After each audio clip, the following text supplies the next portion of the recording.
오늘 설교와 설교자 17째 시간 진행하도록 하겠습니다. 원래 로이드 존스 목사님의 책은 16장으로 되어 있는데 지난번에 우리가 15장을 공부하면서 15장의 내용이 너무 많았기 때문에 그걸 한 번에 다루지 못했습니다. 그래서 그걸 두 번에 나누어서 하다 보니까 존스 목사님의 그 16장 제목이 성령의 나타남과 능력 이렇게 되어 있는데 오늘 17째 강의 설교와 설교자 이제 마지막 강의가 될 텐데 성령님의 나타남과 능력이 무엇인가 설교와 관련해서 제가 말씀을 드리도록 하겠습니다. 지금까지 존스 목사님께서 설교자는 어떤 사람이 되어야 되고 그 다음에 설교문은 어떻게 작성해야 되고 그 다음에 설교하게 될 때 여러 가지 위험과 또 설교할 때 얻게 되는 그런 낭만과 정말 하나님의 말씀을 선포한다는 것이 어떤 것인가 이런 것들을 지금까지 15장에 걸쳐서 이제 말씀을 해주시면서 맨 마지막에 지금 남겨준 주제가 뭐냐 하면 성령님의 기름 부음이다. 이렇게 우리가 이야기할 수가 있습니다. 성령님의 기름 부음. 근데 존스 목사님이 강조하고자 하는 것이 뭐냐 하면 이 주제가 사실은 제일 중요하다는 거예요. 성령님의 기름 부음을 통해서 말씀을 선포할 때 성령님의 나타남과 능력이 말씀을 전하는 사람과 듣는 사람에게 분명히 나타나는 그런 일, 이것이 가장 중요한데 왜 이거를 그럼 가장 먼저 가르치지 않고 맨 마지막에 두었느냐. 존스 목사님이 그렇게 한 이유는 앞에서 15장에 걸쳐서 설명한 그 일들 있죠. 설교자 어떤 사람인가, 설교가 무엇인가, 그렇죠. 설교문을 어떻게 작성하는가, 위험은 뭐가 있는가, 낭만은 뭐가 있는가, 이런 것들을 통해서 모든 일들을 다 준비한 후에야 성령님의 기름 부음이 제 역할을 할 수 있지, 그런 것 하나도 하지 않고 무조건 성령님의 기름 부음만을 강조하면 그러면 문제가 생긴다는 거예요. 그러니까 한국의 경우 대부분 신학교 졸업하고 목회가 안 되면 일단 계룡산으로 들어가는 거거든요. 그게 뭐예요? 성령의 불을 받아야 되겠다. 일단 뭐 설교가 안 되니까 일단은 기도원 40일 금식이든 계룡산이든 가서 불을 받아야 뭔가 된다, 이렇게 생각을 하고 착각을 하는 경우가 굉장히 많은 거거든요. 존스 목사님 얘기하는 게 그거예요. 성령의 기름 부음, 소위 우리 한국 부흥사들이나 누가 얘기하는 성령의 불을 받는 것, 여기에만 의존하면 그럼 하나님의 설교자가 될 수 없다는 겁니다. 그래서 존스 목사님의 이야기는 성령님의 기름 부음은 준비된 자 위에만 임한다. 가장 중요한 거예요. 모든 것을 다 준비해 놓은 이후에 성령님의 기름 부음을 구하고 이렇게 될 때 하나님께서 그 설교에 복을 주시는 거지, 사람이 할 일은 하나도 안 하고 그냥 성경만 펼쳐들면 성령님의 나타남이 있는 이런 것을 구하는 것은 무당이 이 마귀들에게 무언가를 이제 구하는 것하고 같은 그와 같은 것을 이제 이야기를 하는 겁니다. 그래서 구약 성경의 예를 들어보면서 갈멜산의 엘리야를 봐라.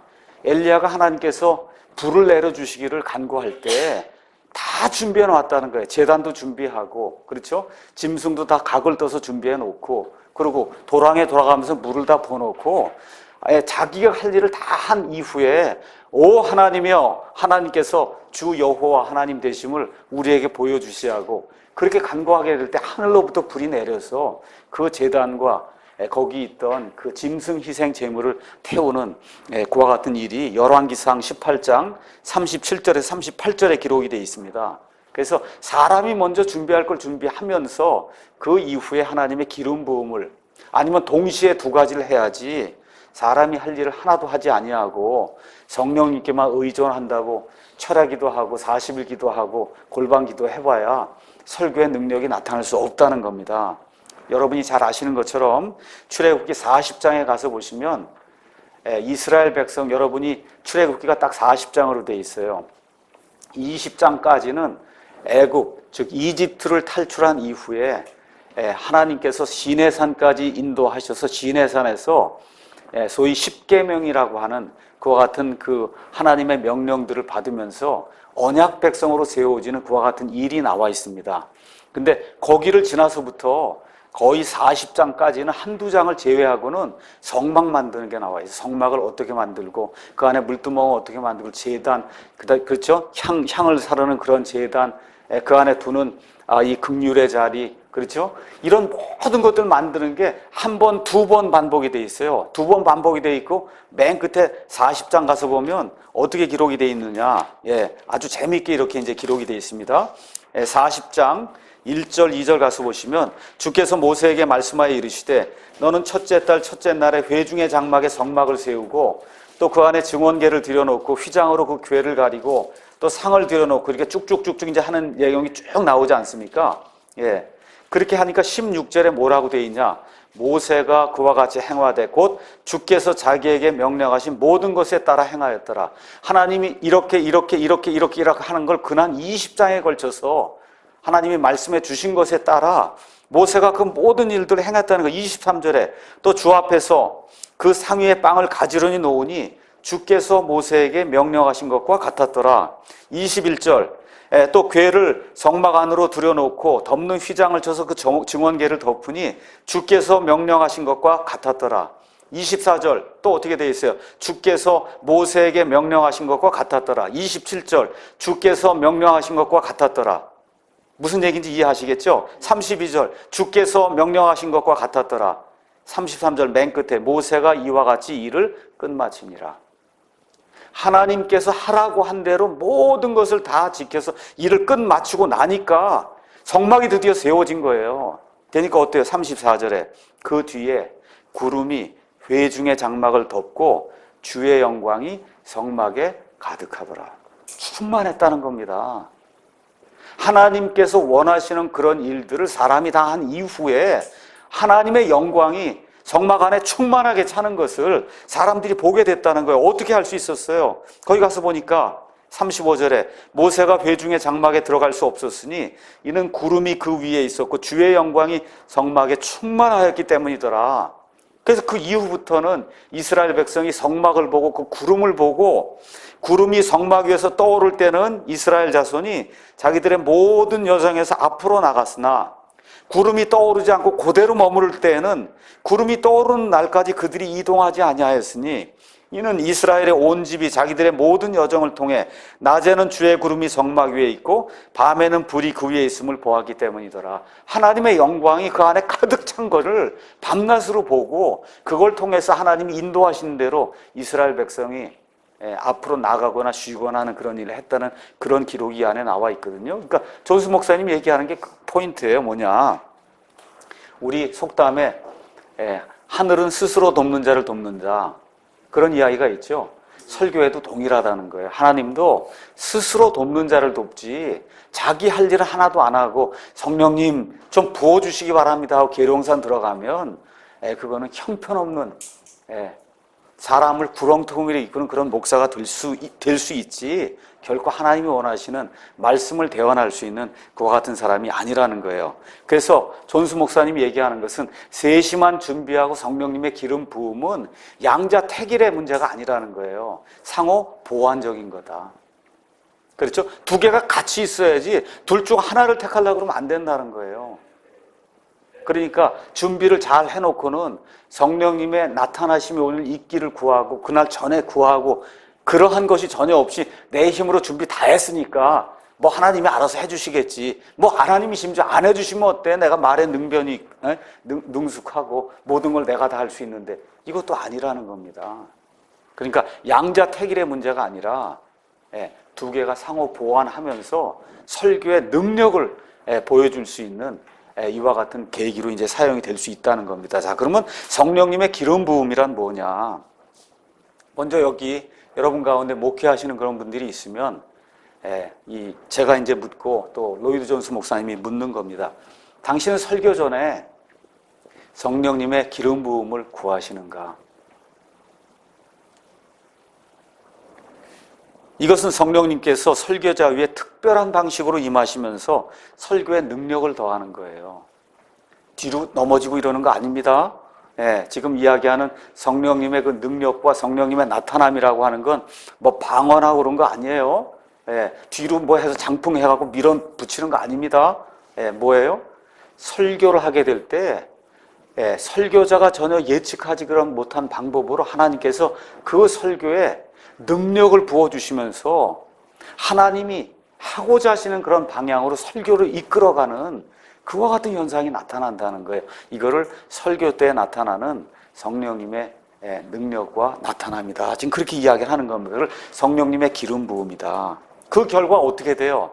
인간이 노력한 결과 그 이상을 훨씬 뛰어넘는 예상하지 못한 그와 같은 놀라운 결과가 이 설교자에게 나타나고 설교를 듣는 회중에게 나타난다는 거죠. 자, 이런 걸 이야기하면서 이제 여러 사람들의 예를 이제 들고 있습니다. 누가복음 1장 15절에서 이제 17절 가서 보시면 구약 시대의 마지막 대언자로 하나님께서 부르신 침례자 요한이 나옵니다. 침례자 요한의 그 수태가 될 때 거기 가서 보니까 주의 천사가 나타나서 여기 가서 보면 사가랴에게 이제 이야기하는 그런 내용이 나오죠. 15절에서 17절. 이는 그가 주의 눈앞에서 크게 되고, 여러분 아시다시피 사가랴와 그의 어머니 엘리사벳은 나이가 너무 많이 들어서 수태할 수가 없는 상태였어요. 그렇죠? 근데 지금 요한이라고 하는 그런 아들을 내 처가 낳을 거다. 그렇죠? 많은 사람들도 그의 태어남을 기뻐한다. 왜? 그가 주의 눈앞에서 크게 되고 포도즙이나 독주를 마시지 아니하면, 쉽게 얘기하면 나사렛 사람이 된다는 거예요.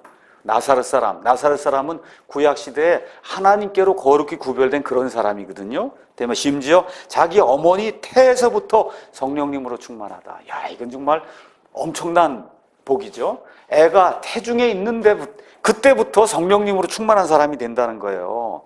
그래서 이스라엘 자손 중에 많은 이들을 그들의 하나님, 그게 누구예요? 예수님께로 돌아오게 할 것이다. 그래서 구약에 공통적으로 나타나는, 대언자들에게 나타나는 그러한 현상이 있다는 겁니다. 지금하고 틀려요. 어떤 현상이 나타나느냐? 구약의 예레미야, 구약의 이사야, 다니엘, 여러분이 알 수 있는 그런 모든 대언자들에게 하나님의 영이 이렇게 특별하게 임하면 대언자가 그걸 알았단 말이에요. 하나님의 영이 내게 임하시니, 그렇죠? 하나님의 영이 내게 임하시니라. 하나님의 영이 임하는 것을 대언자가 구약 시대에는 분명해. 지금은 그런 의미의 직통 계시가 없습니다. 지금 없어요. 구약 시대에는 분명하게 하나님이 영에 임해서 자기에게 능력이 입혀지는 것을 대언자들이 분명히 알 수 있었어요. 그래서 이런 결과가 나타나니까 어떻게 됐습니까? 그에게 하나님의 말씀이 주어지게 될 때 그거를 선포하니까 사람들이 죄를 회개하고 통회하고 돌아오는 그와 같은 일들이 나타났다는 겁니다. 그래서 침례자 요한 같은 경우에 광야에 나가서 하나님의 말씀을 선포하기 시작할 때 사람들이 몰려들기 시작했죠. 그렇죠? 세리와 창녀들과 심지어 바리새인들까지도 이 침례자 요한의 말씀을 듣기 위해서 몰려들기 시작해요. 심지어 헤롯도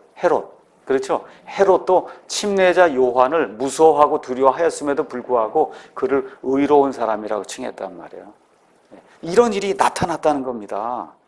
그래서 바리새인들도 심지어 죄를 인정하는 그와 같은 능력이 성령님이 충만한 이 사람에게 나타났다는 거예요. 그렇게 될 때 나타난 현상이 뭐냐? 나는 메시아가 아니고, 나는 그리스도가 아니고, 그분이 오셔야 될 것에 대해서, 또 그분의 사역에 대해서 증언하는 그런 사람이다. 그러니까 저와 여러분이 설교자로 신약시대의 부름을 받았을 때 이 내용을 꼭 기억해야 돼요. 내가 영광을 받고 내 설교를 통해서 내가 높아지고, 이건 큰일 나는 거예요. 이거는 망하는 길로 가는 거다. 그래서 지금 침례자 요한이 요한복음 3장 30절에 이야기한 아주 너무 멋있는 그와 같은 말씀이 있습니다. 이게 우리 교회 모토요, 표어입니다. 3장 30절, 그분 예수님은 반드시 흥하여야 하되 나는 반드시 쇠하여야 하리라. 영어로 He must decrease, must예요. Jesus, 예수님은 must increase. 그렇죠? 예수님은 점점 증대가 돼야 되고, but I must decrease. 나는 must 해야 되고, 어떻게 줄어들어야 된다는 거예요. 그게 성령님의 나타남과 능력이 임한 사람에게 공통적으로 나타나는 그런 현상이라는 겁니다. 내가 이거 설교자라니까 뭐 능력이 나타나니까 이걸 자랑하기 시작하고 돌아다니면 그건 그때부터 망하는 길로 가는, 그러면 차라리 안 하는 게 낫다. 성경이 지금 우리에게 그렇게 보여줍니다. 자, 침례자 요한이 태어난 이후에 또 누가 태어나게 됩니까? 예수님이 태어나죠. 그래서 예수님께서 여러분이 잘 아시는 것처럼 침례를 받으셨어요. 누구에게 받으셨어요? 침례자 요한에게 침례를 받으셨어요. 침례를 받으셔서 받으신 바로 이후에 행하신 일이 누가복음 4장 18절에 나와 있습니다. 그래서 나사렛의 회당에 예수님께서 들어가셨습니다. 그리고서는 거기서 섬기는 자가 성경 이 두루마리를 가져왔는데 그 성경 두루마리가 이사야서 말씀이에요. 맞습니까? 그래서 이사야의 책을 가져와서 주니까 예수님께서 어디를 찾아 읽으셨냐? 누가복음 4장 18절 거기 가서 보시면 이사야서 61장 1절 2절을 읽으신 거예요. 뭐예요? 침례를 받으신 그 이후에 주의 영께서 내게 임하셨으니, 주의 영께서 내게 임하셨으니 이는 그분께서 내게 기름을 부으사, 기름 이렇게 진짜 기름 부은 거 아닙니다. 맞죠? 주의 영께서 임하신 거를 그걸 지금 기름을 부었다고 이야기를 해요. 물론 어떤 의미에서 메시아를 뜻하기도 하고 성령님의 기름 부음을 뜻하기도 하고 가난한 자들에게 복음을 하게 하셨기 때문이다. 그 중요한 포인트가 뭐예요? 예수님은 참 하나님이요 참 사람이세요. 이 땅에서 참 사람으로 사시면서 하나님의 왕국의 복음을 선포하는 그 일을 시작하실 때 참 사람이신 예수님도 성령님으로 충만해서 성령님의 능력이 임하는 그 일을 경험한 이후에 하나님의 말씀을 선포하게 될 때 사람들이 감화감동받는 그와 같은 일이 생겼다는 겁니다. 다시 말씀드려서 우리가 구원자라고 증언하는 예수님, 참 하나님이셔 참 사람이신 그 사람으로서의 그 예수님마저도 사역을 시작하실 때 성령님의 충만함을 받았다는 겁니다. 예수님도 그렇게 받았고 구약시대 모든 대언자들 하나님의 영으로 충만해서 하나님의 말씀을 선포하게 될 때 뭐라 그래요? 주께서 이같이 말씀하시느니라, 아니면 스스로 자기가 하나님처럼 주가 이같이 말하노라, 여호와가 이같이 말하노라, 그렇게 선포하는 그런 놀라운 일이 생긴 거예요. 그 하나님의 영이 임하지 않은 사람이 주가 이같이 말하노라 하면 그럼 돌로 맞아 죽습니다. 제 이야기 아시죠? 왜 그래요? 출애굽기에 나와 있는 대로 내 주 하나님의 이름을 헛되이 일컫지 말라 그랬거든요. 그러니까 하나님의 영이 임하지 않은 사람이 가서 여호와가 주잖아요. 로드 엘로알리 대문자로 주가 이같이 말하노라 선포했는데 그게 이루어지지 않으면 돌로 맞아 죽습니다. 그러니까 어떤 사람이 하나님의 영이 임한 상태에서 주가 이같이 말하노라고 이야기할 때는 하나님처럼 얘기하는 거예요. 이렇게 이야기할 때 그의 입에서 나온 그런 말씀이 사람을 변화시켰다는 거죠. 로이드 존스가 지금 강조하는 것이 그 얘기예요. 주님의 승천 전에 제자들 모습이 누가복음 24장에 나와 있습니다. 누가복음 24장. 자, 한번 가서 보세요.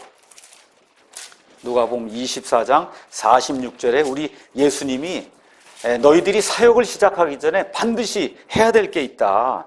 46절. 예수님께서 그들에게 이르시되 이같이 기록되었은즉 이같이 그리스도가 고난을 받고 셋째 날 죽은 자들로부터 일어나는 것이 마땅하며 또 회개와 죄들의 사면이 그의 이름으로 예루살렘에서 시작하여 모든 민족들 가운데 선포되어야 하리니 너희는 이 일들의 증인이라. 이 말씀하신 이후에 다 같이 읽겠습니다. 보라, 내가 내 아버지의 약속하신 것을 너희에게 보내려니와 너희는 높은 곳으로부터 오는 권능을 입을 때까지 예루살렘 시에 머물라 하시니라. 자, 예수님께서 이 말씀을 하시고선 승천하셨어요. 부활 후 얼마 만에 승천하신 거예요? 40일 만에 승천하신 거예요. 오순절까지 얼마가 더 남았어요? 열흘이 더 남아있는 겁니다. 그렇죠? 여러분, 이 제자들이 어떤 사람들이에요? 예수님을 3년 반을 쫓아다녔어요. 그렇죠? 예수님의 십자가 처형을 봤어요. 예수님의 부활을 봤어요. 예수님의 승천을 봤어요. 예수님이 행하시는 각종 기적을 다 봤어요. 그렇죠? 심지어 이 제자들도 예수님의 그 명령으로 나가서 말씀들을 전파할 때 능력이 나타나는 걸 체험했단 말이에요. 근데 지금 신약 시대로 이게 바뀌면서 예수님이 뭐라고 이야기하느냐? 이 상태로는 안 된다는 거예요. 기다려야 된다.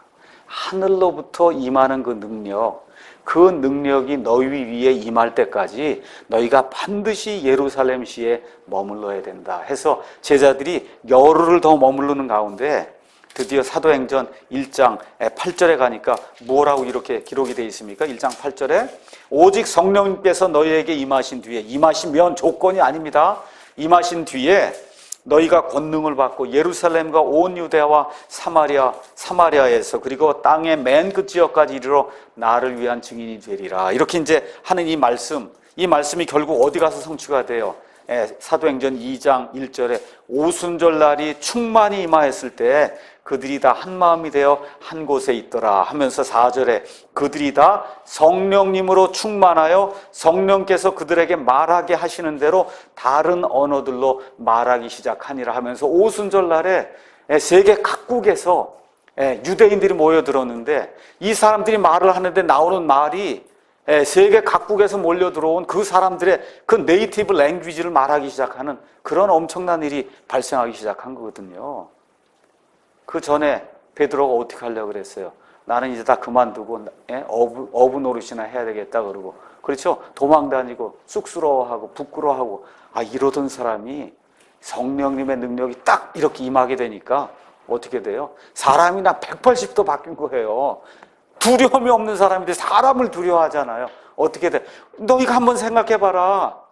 하나님의 눈앞에서 하나님의 말 듣는 거 같고 너희 사람의 말 듣는 거 하고 어떤 걸 들어야 하는 것이 마땅하냐 하고 오히려 종교 지도자들에게 훈계를 주는 아주 사람이 180도 바뀌는 그런 일이 생기게 됐다는 거예요. 왜요? 성령님의 충만함이 그들에게 임하게 될 때 이런 일들이 나타났다는 겁니다. 다시 말씀드려서 성령님의 충만이 없으면은 어떤 사람이 가지고 있는 경험이나 이런 체험이 실질적으로 발휘되기가 설교에서는 어렵다는 거예요.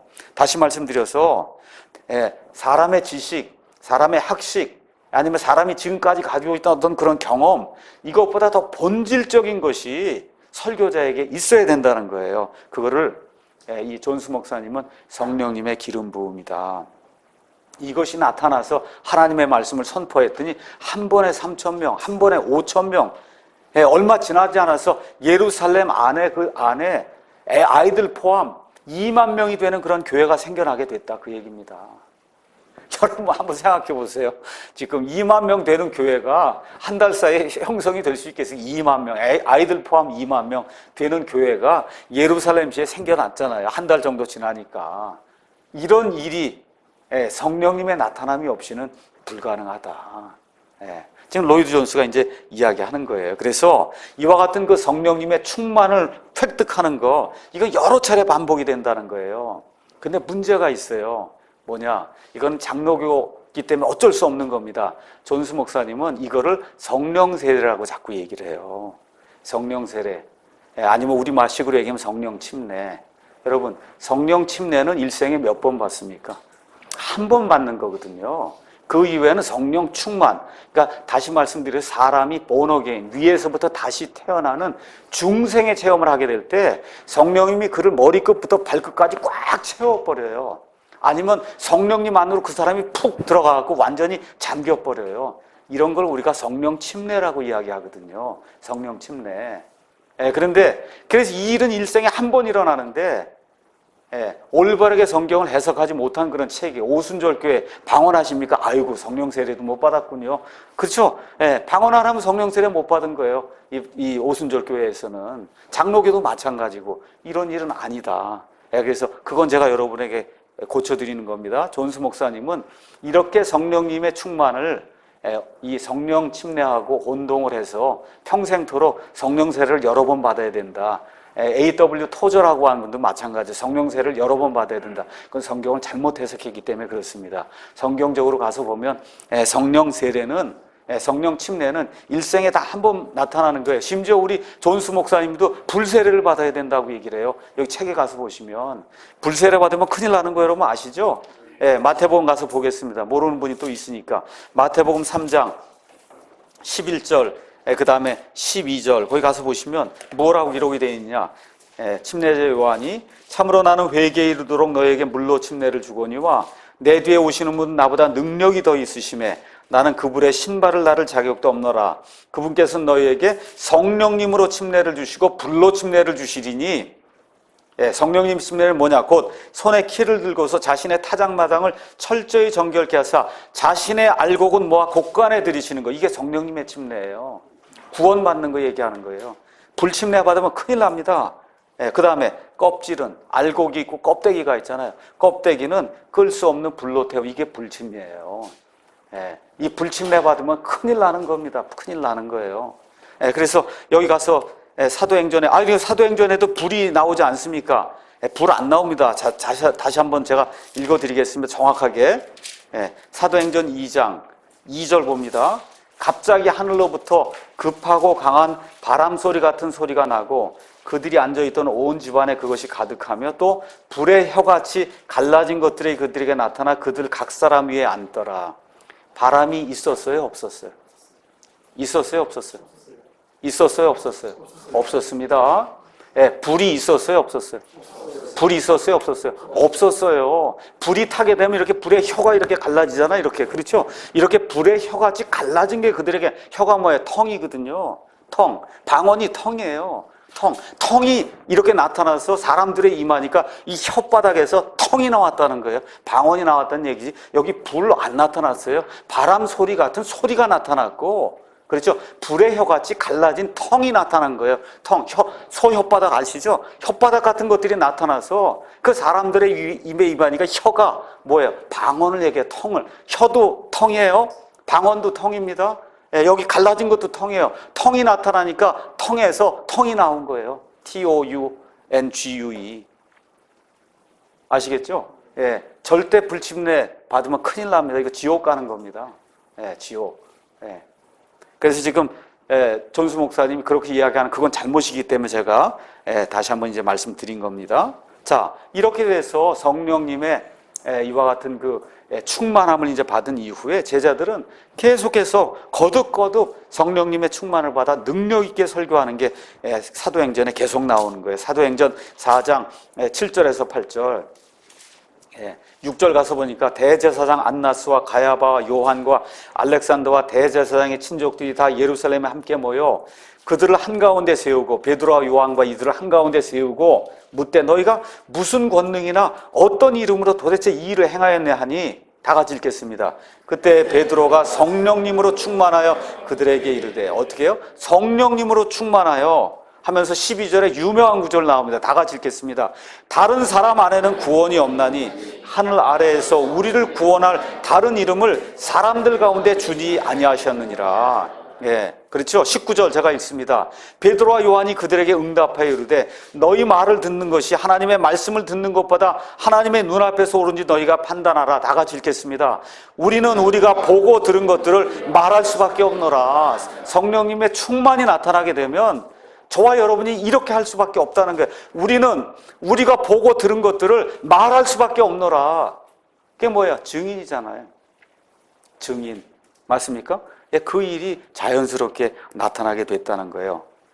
그 다음에 이들을 잡으려고 하게 되니까 사도행전 4장 29절에서 32절 이들이 다 같이 모여서 기도하는 가운데 뭐라고 나옵니까? 29절 주여 이제 그들의 위협을 보시고 또 주의 종들이 전적으로 담대히 주의 말씀을 말하게 하시며 주의 손을 내밀어 병을 낫게 하시고 또 표적들과 이적들이 주의 거룩한 아이 예수님의 이름으로 이루어지게 하옵소서 하고 기도했더니 31절 그들이 기도하기를 마침에 그들이 함께 모인 것이 흔들리더니 그들이 다 성령님으로 충만하여 담대히 하나님의 말씀을 말하니라.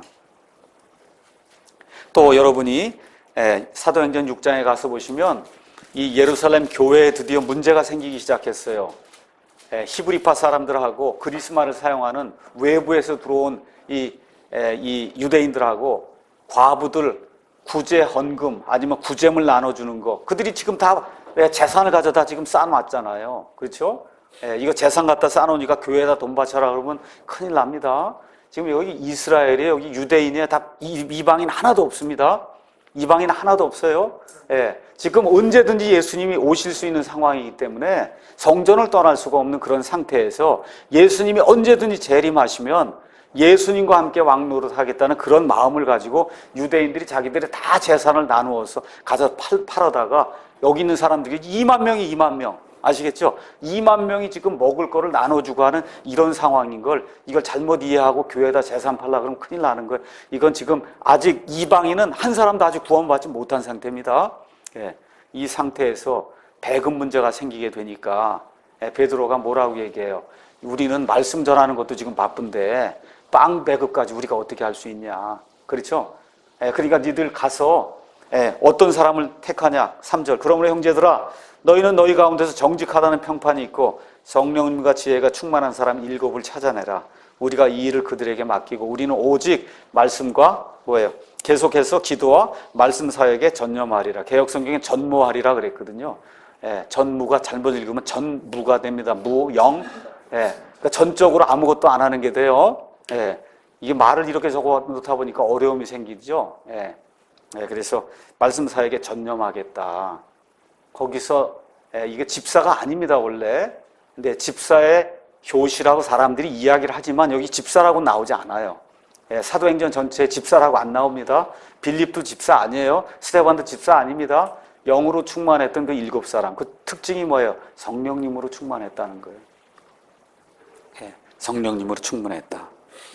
스데반이 죽을 때 7장 55절에도 또 뭐라고 기록되어 있어요? 그가 성령님으로 충만하여 똑바로 하늘을 우러러보며 하나님의 영광과 예수님께서 하나님의 오른편에 서 계신 것을 봤단 말이죠. 죽을 때도 성령님으로 충만했다. 자, 이렇게 이제 지나가면서 사도행전 이제 사도 바울이 세워지는 그런 내용이 9장 이제 이렇게 나오게 되고 10장에서 드디어 이방인 가운데 처음으로 고넬료가 구원받는 그와 같은 일이 생기게 돼요. 얼마쯤 지나서 10년쯤 지나서 오순절 사건이 있은 이후로 10년이 지나서 드디어 처음으로 이방인이 구원받는 거예요. 이방인 처음으로 구원받는 겁니다. 10년 동안은 다 누구예요? 100% 유대인과 그 다음에 8장 9장으로 넘어가선 사마리아 사람은 반, 알겠죠? 온 유대와 그 다음에 예루살렘과 온 유대와 사마리아와 땅끝, 그 순으로 지금 나가는 거예요. 땅끝으로 가는 게 첫 사람이 누구예요? 고넬료란 말이에요.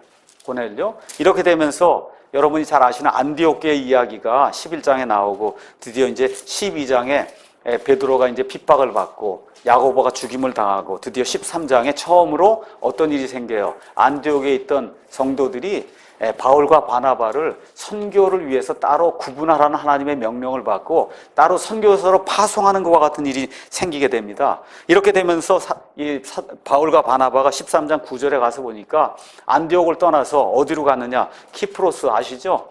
그리스 옆에 키프로스. 그걸 구브로라고 옛날에 개역성경 구브로. 키프로스입니다.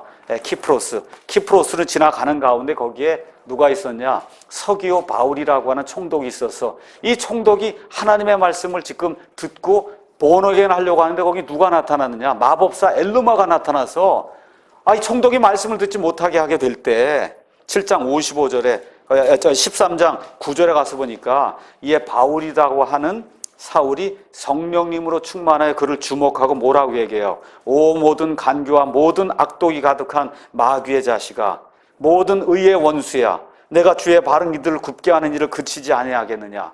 그러면서 성령님의 충만한 가운데 이 사람을 저주하게 되는 그런 일이 생기니까 총독이 이루어진 일을 보고 그리고 주의 교리, 하나님의 그 말씀의 그 교리에 어떻게 됐다 그래요? 놀랐다고 12절에 그렇게 기록이 되어 있거든요. 그러니까 계속해서 사도들의 특별 사역이나 기적이 있을 때마다 성령님의 충만이 이제 일어나게 됐는데 이것은 현 시대 오순절 은사주의자들의 성령 충만하고 다르다는 거예요. 어떻게 다르냐? 첫째, 오순절 은사주의자들은 앞으로 몇 년, 몇 월, 며칠에 어디에서 큰 부흥회가 있고 성령 충만이 나타나니까 오라 그런단 말이에요. 그렇죠? 장풍을 받고 뒤로 넘어지고 하라고 오라 그런다고요. 오라 그래요. 그럼 무슨 얘기예요? 자기들이 할 수 있다는 거예요. 맞습니까? 그런데 사도들은 한 번도 어디서 무엇을 할지 사람들에게 공표한 적이 하나도 없다는 거예요. 다시 말씀드려서 언제 그 일이 일어날지 심지어 사도들조차도 몰랐다는 겁니다. 모르는데 어떻게 광고하고 오라 그래요? 그러니까 전적으로 누구의 일이라는 거예요? 성령님의 일이라는 거예요. 여러분과 제가 정신 똑바로 차리면 다 할 수 있는 거예요. 몇 년 몇 월 며칠에 베니인이 와서 올림픽 무슨 대강당에서 뒤로 넘어뜨린다. 와라. 그 무슨 얘기예요? 그 자기 힘으로 한다는 거거든요. 이게 가짜라는 겁니다. 가짜. 둘째, 바울이 박수 엘리마를 처리하는 그런 장면이라든지 14장에 가서 보면 루스드라에 갑자기 안진뱅이가 있는 거 고치는 거 가서 보세요. 바울이 전혀 기대하지 않는 그런 상태에서 하나님의 영이 임하니까 순식간에 그런 일이 예측하지 못하는 가운데 일어나는 게 그게 하나님의 일이지. 방언도 똑같아요. 하고 싶어서 방언해요? 외워서 방언해요? 다 가짜입니다. 어떻게? 성령님이 하게 하시는 대로 하는 방언이에요. 지금은 안 하십니다. 성령님께서. 특별한 경우 아마존 밀림에 아프리카 어디 오지에 진짜 가서 복음을 전한 그런 경우에 하나님이 지금도 하실 수 있다고 믿지만 지금 여기 같은 말 쓰고 있는데 방언이 왜 필요해요? 맞습니까? 방언 필요하지 않아요? 저기 네팔 가서 일하시려면 네팔 말 공부하고 가셔야 되는 거예요. 옛날에 어느 선교사 하는 그런 친구가 아프리카 가는데 하나님께 그렇게 기도하는 걸 제가 들었어요. 하나님, 방언을 할 수 있도록 아프리카 말을 할 수 있도록 도와주십시오. 그건 아니에요. 그거는 아프리카 말을 지금 몰몬도 한국말 다 배우고 와서 하는 거지. 몰몬 여기 교도 누가 나오는 사람이 하나님 앞에 가서 몰몬 신에게 가서 한국말 할 수 있도록 없어요. 1년 동안 하드 트레이닝 받고 오니까 한국말을 누구보다도 잘하는 거예요. 텔레비전에 나오는 그 몰몬 교도 있잖아요. 유명한 사람 하나 있잖아요. 누구의 이름이? 몰몬. 그런 사람 그렇게 하니까 사람들이 몰몬을 좋아하는 거예요. 몰몬을. 왜 그래요? 한국 사람 좋아하고 그렇죠. 말 잘하고 그러니까 호감이 가지 않습니까? 여러분 저기 학교 뒤에 서 있는데 한국말로 와서 미국 사람이 막 하면서 그러면 좋아하는 게 끌려가는 거예요. 안 시켜 끌려가는 거예요. 선교사들이 한국말 그거 방언하는 거 아닙니다. 어떻게 한 거예요? 다 성령 충만해서 하는 거 아니에요? 어떻게 한 거예요? 다 배워서 하는 거예요. 배워서. 지금 일은 다 하나님이 배워서 하게 하는 거지. 방언이 지금도 있으면 뭐하러 연습하고 와요? 1년씩 하드 트레이닝을. 할 필요가 없는 거예요. 할 필요가. 성령님이 하게 하시는 대로 하는 거예요. 또 하나 뭐가 차이가 있어요? 이들은 성령님이 하는 일을 주장할 수, 성령님이 그만하십시오. 할 수가 없는 거예요. 여기 저거 하는 사람 너무 뜨겁습니다. 그만하십시오. 그랬죠. 이 텔레비전 가서 보세요. 그랬죠. 너무너무 뜨겁습니다. 그만하라고. 그런 거 없다는 거예요. 여기 이 진짜로 하는 분은 그런 게 어디가 있어요? 성령님이 주장하시는 대로 하고 뜨거워서 못합니다. 그런 말이 어디 있어요? 여기 성경에. 마귀의 불이 임하니까 뜨겁지. 성령님이 임하게 될 때는 그의 열정이 나타나고 이런 게 나타나는 거지. 몸이 뜨거워서 죽겠다. 이런 일 없습니다. 이런 일 없다. 그 다음에 또 하나 무슨 차이점이 있느냐. 사도들은 실패한 적이 한 번도 없어요. 왜 그래요? 사도가 하는 게 아니라 성령님이 하는 거기 때문에 성령님의 능력이 딱 나타나서 하면 죽은 자도 살리고 안진뱅이도 일으키고 그냥 백발백중이지 한 번도 틀린 적이 없어요. 지금 가서 오순절 은사주의자들 가서 고치라 그러면 못 고치면 믿음이 없어서 그렇잖아요. 고치면 내가 고쳤다 그러고. 그렇죠? 아주 간단한 거예요. 지금 안병동 일산이고 그거 안병원 있잖아요. 거기 보내야 된다고 다 저거 한다는 사람들 가서 그냥 착착착착 하면 다 나야 되는 거예요. 하나도 못 났습니다. 한 명도 못 나요. 한 명도. 안병동 가라 그러면 무서워서 못 가요. 베니인 못 갑니다. 왜? 거짓말쟁이기 때문에 못 가요. 조영기 목사 못 가요. 그렇게 100만 명씩 하고 그러는데 왜 거기 가서 못 해요? 거기 안병동에 사람이 수백 명이 지금 앉아있는데 누워있는데 왜 못해요? 하나도 못해요. 하나도 못합니다. 다 가짜기 때문에 5천억 원을 횡령한 사람이 무슨 암을 고치고 음행을 벌여갖고 15억 원을 가져다 주고 그걸 막으려고 했는데 배달 사고가 난 사람이 무슨 그런 걸 고쳐요. 다 가짜예요. 하나님 앞에 가서 보시면 아까 여기 있는 것처럼 껍데기는 어떻게 된다 그래요? 불에 가서 탄다는 거예요. 불에 가서 탄다. 그래서 이 그리스도의 심판사 가면 어떻게 돼요? 우리가 행한 일이 보석이 돼서 은과 금과 이게 타지 않을 보석이 되면 그대로 남아있고 나무나 지푸라기나 이런 것 때문에 다 불로 다 태우면은 각 사람의 행한 일이 드러난다는 겁니다. 불로 태우는데 어떻게 안 드러나요? 맞습니까? 그래서 이런 가짜들은 아니다. 아주 존스 목사님이 참 멋있게 지적을 이제 해놨습니다. 자, 이렇게 되면서 사도 바울이 고백한 내용이 고린도전서 2장에 이제 나오게 되죠. 고린도전서 2장에 1절부터 제가 읽겠습니다. 이 고린도전서는 사도 바울이 아테네에 가서 그 당시 유명하다는 에피크로스 학파의 학자들과 스토아 학파의 학자들과 설전을 벌였어요. 지식을 가지고 대항을 했는데 사람을 얻지 못한 거예요. 말로다가 웅변으로 대항을 했는데 멋있게 말은 했지만 사람을 얻지 못한 거예요. 그 이후에 사도 바울이 결심한 게 있어요. 형제들아, 내가 너희에게 가서 하나님의 증언을 너희에게 밝히 말할 때 말이나 지혜에 뛰어난 것을 가지고 나아가지 아니하였나니, 절실히 체험한 겁니다. 말이나 웅변에 뛰어난 걸 가지고 나가서는 안 된다는 것을 아테네 사도행전 17장에 나와 있는 아테네 경험을 통해서 사도 바울이 뼈저리게 느꼈단 말이에요. 아테네 옆에 있는 도시가 고린도입니다.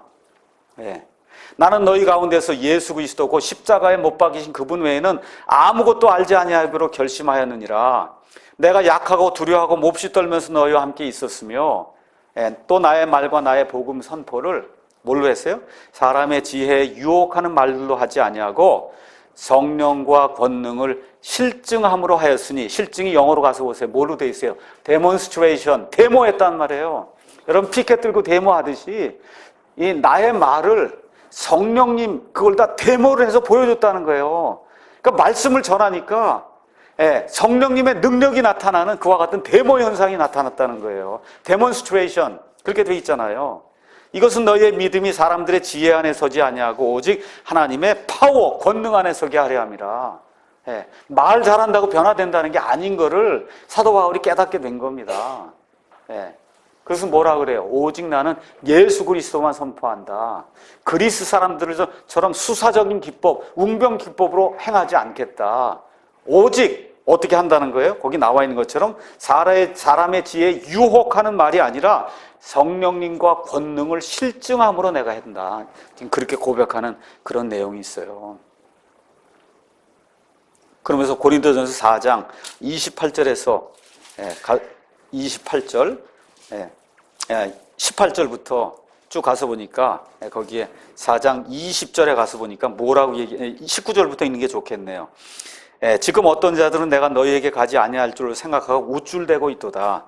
그러나 주께서 원하시면 내가 곧 너희에게 가서 우쭐대는 자들의 말이 아니라 권능, 파워를 알아보리니 하나님의 왕국은 말에 있지 아니하고 권능에 있느니라. 맞습니까? 권능에 있다는 거예요. 권능에 있다. 그 이야기를 지금 하고 있는 겁니다. 말 많이 해봐야 대전에 있는 어떤 코미디 목사 돌아다니면서 말 많이 하거든요. 웃기고 아무 소용없어요. 그걸 다 구원받을 사람 성경적으로 보면 없습니다. 없어요. 왜 그래요? 파워가 없잖아요. 사람을 변화시키는 성령님의 파워가 없으니까 사람의 기법, 유혹하는 말들이죠. 그게 맞죠? 사도 바울이 쓰레기처럼 여기는 유혹하는 말들이에요. 웃기고 장난치고 안 된다는 거예요. 불가능하다. 안 되는 겁니다. 그래서 고린도후서 4장 1절에서 7절 가서 보니까 사도 바울이 복음에 대해서 이야기하면서 무엇라고 이야기하느냐. 5절 우리는 우리 자신을 선포하지 아니하며 오직 주 대신 그리스도 예수님과 또 예수님을 인하여 너희의 종된 우리 자신을 선포하노니, 쭉 나가면서 7절 그러나 우리가 이 보배를 6절까지 읽어야 말이 되겠네요. 빛에게 명령하사 어둠 속에서 빛을 비추게 하신 하나님께서 우리 마음에 빛을 비추사 예수 그리스도의 얼굴에 있는 하나님의 영광을 아는 빛을 우리에게 주셨다는 거예요. 이 빛이라고 하는 엄청난 보배, 예수님이라는 이런 보배, 이 보배를 질그릇 안에, 이 연약한 몸 안에 지금 지니고 있는데, 이것은 뛰어난 권능이 하나님에게서 나며 우리에게서 나지 아니하게 하려 합니다. 우리 자신이 강하면 뭐라고 주장할 거? 이거 내 힘으로 한다고 주장할 거 아닙니까? 장풍 내 힘으로 쏘지 않느냐. 그렇죠? 사도 바울이 뭐라는 거예요? 아니다. 내가 너희 가운데서 얼마나 약하게 거했고, 안질이 있고, 그래서 눈이 보이지 않고, 그렇죠? 또 뭐가 있었어요? 사탄의 사자가 그에게 있어서 그를 계속 괴롭혔거든요. 이 연약한 가운데 왜 그래요? 내가 연약할 때 뭐가 나타난다는 거예요? 하나님의 파워가 나타난다는 거예요. 하나님의 파워가. 그렇게 이야기하면서 고린도후서 10장 3절에서 5절에도 똑같은 얘기를 하는 겁니다. 비록 우리가 육신 안에서 걸으나 육신을 따라 싸우지 아니하노니 우리의 전쟁 무기는 육신에 속하지 아니하고 하나님을 통해 강력하여 강한 요새들도 무너뜨리느니라. 강한 요새들, 그 무슨 얘기예요? 이건 우리 힘으로 안 된다는 거예요. 우리의 전쟁 무기는 육신에 속한 게 아니다. 뭐예요? 그러니까 하나님께 속한 방법으로 이런 것들을 무너뜨린다는 거죠. 그 다음에 유명한 말씀 12장 7절에서 10절, 셋째 하늘에 올라간 그 경험을 다 이야기한 다음에 7절, 계시들이 넘침으로 말미암아 내가 분량 이상으로 높여지지 않게 하시려고 주께서 내게 육체 안에 가시고 사탄의 사자를 주사 나를 치게 하셨으니 이것은 내가 분량 이상으로 높여지지 않게 하려 하심이라. 내가 이 일로 인하여 그것이 내게서 떠나가도록 주께 3번 간청하였더니 그분께서 내게 이르시되 내 은혜가 내게 족하도다. 나의 강한 능력은 약한 데서 완전해지느니라. 그러니까 우리 자신이 자꾸 강해갖고 그런 측면에서 목사가 어려움을 당하는 거 어느 면에서 좋은 거예요. 저도 목회를 한번 실패했기 때문에 이번 둘째 목회를 그래도 어느 정도 할 수 있는 거고, 지난 몇 개월 동안 그렇게 어려움을 겪었기 때문에 또 하나님 앞에서 낮아지는 거예요. 그렇지 않습니까? 어떻게 낮아질 수밖에 없어. 내 힘으로 안 되는데 어떻게 하겠어요? 내 힘으로 안 되는데. 그러니까 낮아지게 되고 내 마음에 있는 것을 그대로 전달하려고 노력하고. 그러니까 설교가 조금 더 내가 보기에도 더 자유스럽고 더 진정성을 띤 그런 설교가 나오더라, 그 얘기입니다. 왜 그래요? 내 자신이 낮아지니까 하나님만 구할 수밖에 없잖아요. 지금 사도 바울이 지금 얘기하는 게 그런 얘기입니다. 골로새서 1장 28절에도 너무 멋있는 말씀이 거기 나와 있습니다. 1장 28절, 우리가 그분을 선포하며 각 사람에게 경고하고 모든 지혜로 각 사람을 가르침은 우리가 각 사람을 그리스도 예수님 안에서 완전한 자로 드리고자 함이니라. 이 일을 위해 나도 내 속에서 강력하게 일하시는 그분의 활동에 따라 싸우며 수고하노라. 얼마나 멋있어요. 줄 그어놓으셔야 돼요, 이런 건. 이 일을 위해 나도 내 속에서 강력하게 일하시는 그분의 활동에 따라 싸우면서 수고한다. 멋있잖아요. 그렇죠? 데살로니가 전서 가서 보겠습니다. 1장 5절 가서 보니까 사도 바울이 데살로니가 교인들에게 이 말씀을 전하면서 우리의 복음이 말로만 너에게 이르지 아니하고 권능과 성령님과 큰 확신으로 이르렀다. 말로만 이른 게 아니에요. 능력으로 이루어지니까 어떤 일이 생겼다는 거예요. 9절에 그들이 직접 우리에 관하여 보여주되 우리가 어떤 식으로 너에게 들어갔는지, 또 그렇게 들어가서 권능 있게 말씀을 전하니까 너희가 어떻게 우상들을 버리고 하나님께로 돌아와 살아계시고 참되신 하나님을 섬기며, 그 당시에 우상들을 버리고 하나님을 섬긴다? 그 옆에 데살로니가 그 옆에 있는 모든 사람이 다 잡신 섬기는 사람들이에요. 여기서 유일하신 하나님만 섬기겠다? 어떻게 되는 거예요? 핍박과 박해가 그냥 기다리고 있는 겁니다. 그런데 하나님의 권능이 나타나니까 다 상관없다는 거예요. 이 하나님만 섬기겠다. 우상들을 다 척결하고 그리고 하나님께로 돌아오는 회개하는 그런 일이 생기면서 놀라운 변화가 생겼다고 이야기하는 겁니다. 베드로전서 1장 12절 가서 보니까 또 이렇게 이제 베드로가 기록을 하고 있습니다. 1장 12절 뭐라고 기록이 되어 있냐? 그들이 자기들을 위해, 이게 구약의 대언자들이 자기들 위해 그것들을 수행하지 아니하고 우리를 위해 수행하였음이 그들에게 계시되었는데 그것들은 곧 복음을 선포한 자들이 하늘에서 보내신 성령님과 더불어 이제 너희에게 전한 것이다. 구약시대 대언자들이 전해진 그 말씀들을 신약시대 대언자들이 전했는데 누구와 함께 전했다는 거예요? 하늘에서 보내주신 성령님과 함께 전했다는 거예요. 그러니까 저와 여러분이 모든 걸 다 준비했어도 성령님이 저와 여러분이 함께 하지 않으면 그 설교는 꽝이다.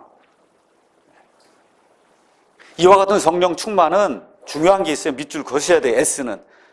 그때나 지금이나 동일하다는 거예요. 그러니까 설교자가 이걸 믿지 않으면 안 된다는 거예요. 그래서 제가 이번에 둘째 교회를 두 번째 시작하면서 하나님 앞에 약속한 게 있어요. 뭐냐? 말씀만으로 충분하다는 걸 제가 증인이 돼서 하겠습니다. 프로그램 이런 거 없이 말씀만으로 되는 교회, 말씀만으로 움직이는 그런 교회, 말씀만으로 사람이 변하는 그런 교회, 그거 안 하면 할 필요가 없는 거거든요. 그거 하겠습니다.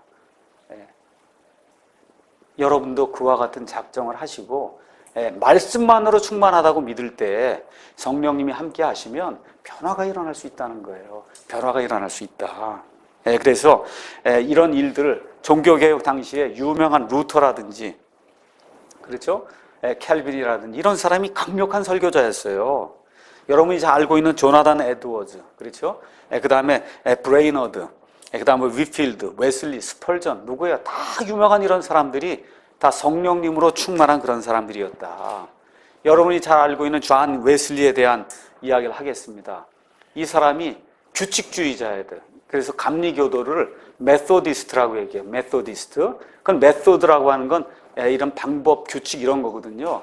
어찌나 성경 공부 모임이나 이 기도 모임을 그냥 규칙적으로 하는지 그 옆에 있는 옥스퍼드 대학의 그 학생들이 쟤들은 메소디스트야.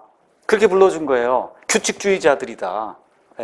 이렇게 된 가운데 이 사람이 미국에 가서 말씀을 선포해야 되겠다고 해서 미국의 조지아주를 이제 가게 돼서 거기서 말 타고 다니면서 말씀을 열심히 전파했는데 실패한 거예요.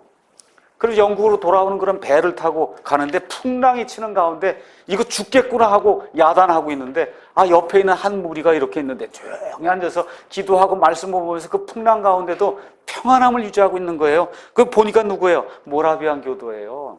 모라비안 교도. 지금식으로 얘기하면 바이블 빌리버, 우리 바이블 빌리버들 예수님 때부터 쭉 온 그런 바이블 빌리버들의 한 계통이 모라비안, 또 한 계통이 제침내파, 또 한 계통이 여러분이 알고 있는 메노파라고 하는 이런 파가 있고, 또 하나가 우리가 지금 나와 있는 이런 침례교, 이런 쪽으로 해서 여러 분파로 이게 이 좁은 길을 가는 그런 사람들이 있으니 그 중에 한 무리가 모라비안이거든요. 그래서 모라비안 교도들이 어떻게 이와 같은 평화를 유지할지 이게 퀘스천이었어요. 그래서 오자마자 영국에 도착하자마자 한 일이 뭐냐? 1738년 3월에 사람은 믿음으로 의롭게 된다. 이신칭의 교리를 다시 한번 그렇게 옥스퍼드 대학에서 규칙적으로 성경 공부하고 기도했는데도 말씀을 선포해 보니까 안 나타나는 거예요, 능력이. 그래서 미국에서 완전 실패하고 나서 이걸 다시 한번 확립을 했어요. 그러나 설교자로서는 실패해서 나는 설교를 할 수 없는 사람이다 이렇게 생각을 하고는 그 모라비아 교도의 이 지도자가 되는 피터 벨러라고 하는 사람을 찾아갔어요. 그래서 뭐라고 얘기하느냐? 머리로는 이신칭의 믿음으로 의롭게 되는데 이게 이해가 되는데 마음에는 와서 닿지 않으니 난 이제 설교를 그만둬야 되겠습니다. 그랬더니 그 형제가 뭐라 그러냐? 웨슬리 형제 그럴 게 아닙니다. 마음에 와 닿을 때까지 계속하라고 얘기한 거예요. 마음에 와서 닿을 때까지 계속 설교해라. 그러고 나서 약 2달 지나서 1738년 5월 24일 런던의 올더스게이트라고 하는 조그마한 것과 같은 거리가 있으니 거기 작은 모임에서 목사도 아닌 평범한 그런 성도가 로마서 주석 서문, 주석도 아니에요. 로마서 주석 서문을 읽는 가운데 웨슬리의 마음속에 뜨거움이 넘쳐나기 시작한 거예요. 바로 이때부터 그가 변화가 돼서 그래서 온 세상이 나의 교구다라고 이야기하면서 온 세상에 말씀을 선포하는 그런 사람이 된 겁니다. 그래서 설교문의 준비, 또 설교자의 준비, 지식의 준비 여러 것들과 더불어 성령님의 기름 부음이 있어야 그래야 설교의 능력이 나타난다. 이렇게 능력이 나타나면 설교자뿐만 아니라 회중들도 안게 된다는 겁니다. 또한 이런 성령님의 충만은 있다가 사라집니다. 잘 이해하셔야 돼요. 그 성령으로 충만하라고 하는 에베소에서 나와 있는 말씀은 현재 진행형이에요. 계속 충만해야지 나태한 상태로 있는 건 성령 충만이 계속 있지 않습니다. 설교자와 항상 쫓아다니지 않아요. 신자들도 마찬가지예요. 자기가 성령 충만하기 위해서 더 더러운 걸 피하고 자기가 노력해야 성령 충만이 계속 유지가 되지. 그냥 내버려 두고 친구들 가자는 대로 가고 하면 성령 충만이 줄어듭니다. 구원을 잃는다는 거 얘기 아니에요. 성령님의 충만은 사라집니다. 그러므로 우리가 설교하기 전에 반드시 성령님의 충만을 구해야 된다는 거예요. 그렇죠? 그래서 이렇게 하면 안 된다는 거고 설교 다 준비했으니까 원고대로 하면 되지 뭘 더 하나 아니라는 거예요. 뭐라고 해야 되는가? 오늘 이 설교, 내일 이 설교를 들을 이 사람들 가운데 어느 누구가 이 설교를 들을 때 인생의 전환점이 될 수 있도록 하나님께서 은혜를 베풀어 주시기 바랍니다 하는 그런 심정을 가지고 기도를 하고 이 자리에 서라는 거죠. 그래서 성령님의 능력이 임하면 사람들이 그리스도 예수님 안에 있는 진리 안으로 깊이 들어간다는 겁니다. 그래서 성령님의 기름 부음, 이것이 설교자가 구해야 할 가장 큰 선물이다. 성경이 그렇게 이야기하고 있어요. 그래서 에베소서 3장 20절에 가서 보니까 하나님이 그런 것들을 우리에게 주신다는 거예요. 뭐라고 기록이 되어 있는 너무 멋있는 말씀이에요. 20절, 3장 20절, 21절도 밑줄 거놓으셔야 돼. 너무 멋있는 말씀에 다 같이 읽겠습니다. 이제 우리 안에서 일하는 권능에 따라 우리가 구하거나 생각하는 모든 것 이상으로 힘이 넘치도록 능히 행하실 분에게, 곧 그분에게 영광이 그리스도 예수님을 통해 교회 안에서 모든 시대에 걸쳐 끝없는 세상까지 있기를 원하노라. 아멘. 거기 가서 보세요. 하나님의 우리 안에서 일하는 파워에 따라 우리가 구하거나 생각하는 모든 것 이상으로 힘이 넘치도록 능히 행하시고, 얼마나 강조가 돼 있어요. 하나님이 해주신다는 거예요. 저와 여러분이 이와 같은 말씀을 믿고 하나님의 귀한 일들을 감당하는 좋은 사역자가 되기를 예수님의 이름으로 축원합니다.